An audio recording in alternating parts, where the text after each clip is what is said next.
Bem-vindos ao podcast Vozes do Manicômio. Hoje vamos revisitar um dos períodos mais sombrios da epidemia de cegueira branca retratado no livro Ensaio sobre a Cegueira. Nesse episódio, a gente vai escutar um pouco de como era a sobrevivência lá, como eles se sentiam estando lá, e a gente vai começar escutando aqui o nosso primeiro sobrevivente. Quando tudo começou, eu pensei que seria algo que logo passaria, que só seria mesmo problema de saúde, mas que logo resolveria, como outros. Mas eu percebi que não era só a visão que eu tinha perdido, e sim uma parte da humanidade. Naquele lugar, no manicômio, a gente não tinha nome, a gente era só conhecido como ou primeiro cego, mulher do médico, ou velho da lenda preta.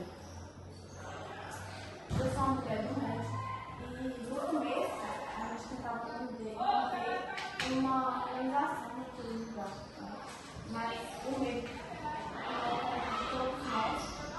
E com a falta da alimentação, a falta da higiene e a falta de segurança, transformou aquele ambiente em um lugar desumano, um lugar difícil de conviver. E as regras não tinham mais regras, né? E muitas pessoas começaram a agir pensando apenas na própria sobrevivência e esquecendo dos outros que estavam lá na mesma situação. E foi aí que a gente descobriu que a civilização era frágil. Eu sou o velho da lenda preta e para mim o pior não foi a cegueira. O pior foi perceber como as pessoas acabam utilizando o caos para dominar e humilhar os outros. Quando ninguém mais podia ver, muitos deixaram de enxergar valores como respeito, solidariedade e compaixão. A verdadeira escuridão está dentro das pessoas. E também, mesmo nesse ambiente turbulento, mesmo assim houve esperança. Pessoas compartilharam comidas, uma cuidou uma da outra, pessoas cuidaram dos doentes, tipo assim, teve a solidariedade. E foi isso que nos manteve vivos dentro daquele lugar, do manicômio. Bom, os relatos mostram que a cegueira branca foi muito mais do que uma doença, né? Ela revelou comportamentos humanos que normalmente ficam escondidos. Mas será que essa cegueira existe apenas na ficção? Vamos analisar. Aí, Zeneto, agora você coloca lá análise crítica contemporânea.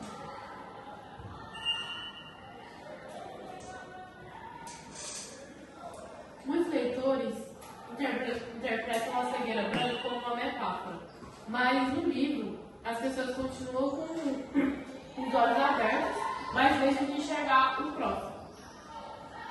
Hoje vemos algo parecido em diversos contextos sociais.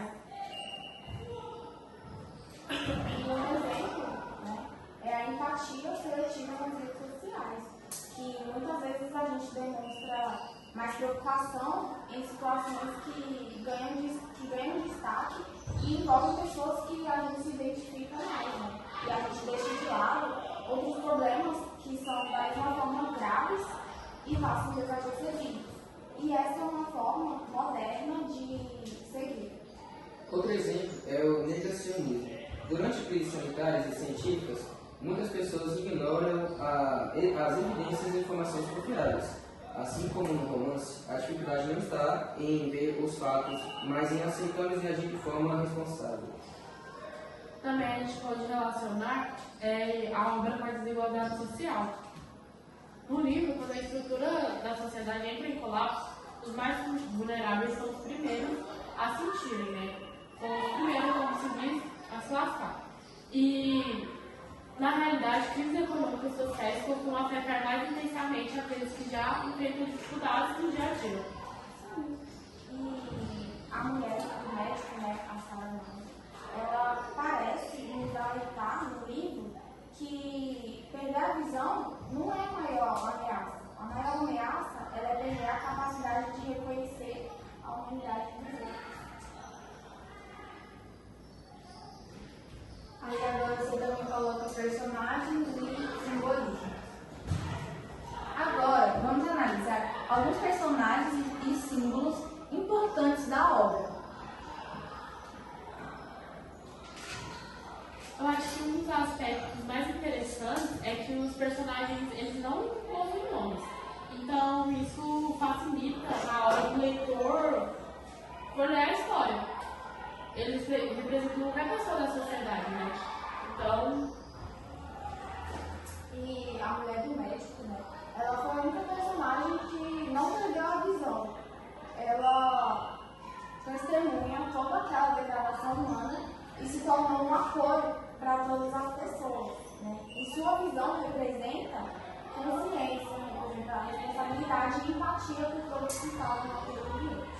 A cegueira branca também possui um significado simbólico. Ela acaba representando a incapacidade de enxergar os problemas sociais e humanos ao nosso redor.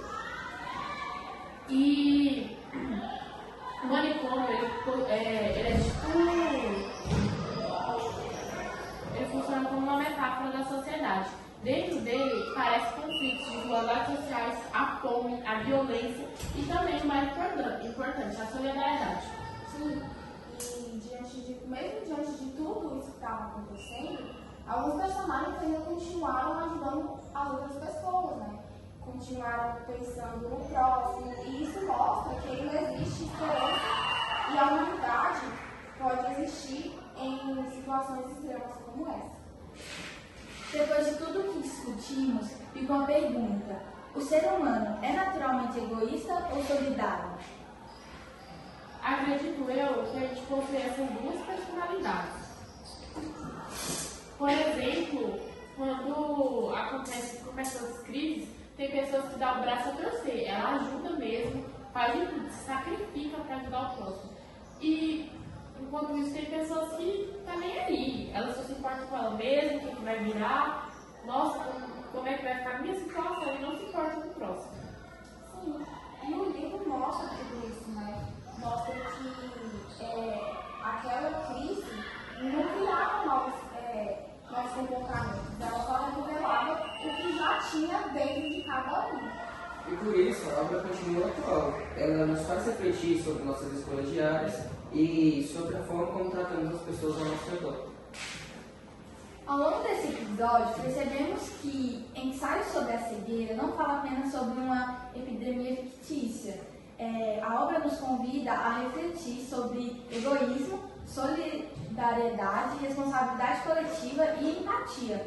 A cegueira branca continua presente sempre que ignoramos o sofrimento alheio, negamos a realidade ou deixamos de agir diante das injustiças.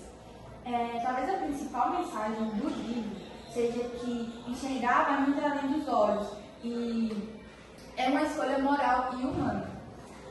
Foi isso. Obrigada por assistir.